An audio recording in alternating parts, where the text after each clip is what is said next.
अस्सलाम वालेकुम दोस्तों, मैं हूं इमरान बशीर और आप देख रहे हैं उर्दू पोइट्री यूट्यूब चैनल। दोस्तों, अगर आपने अभी तक मेरा चैनल सब्सक्राइब नहीं किया तो मेरा चैनल सब्सक्राइब करें और बेल के बटन को दबा दें। आपका शुक्रिया।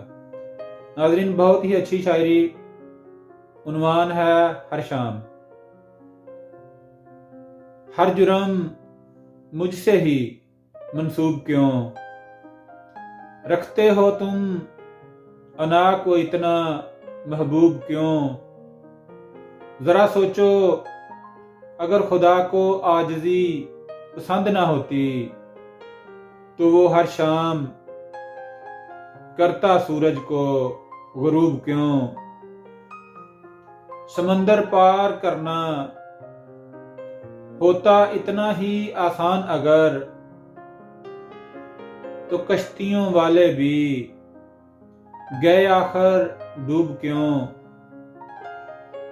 कांटे चुनते चुनते हो गए हाथ जख्मी, जाने कुछ रास्ते हो गए पाँव को महबूब क्यों। इमरान, ये दुनिया है खुश नहीं रखी जा सकती,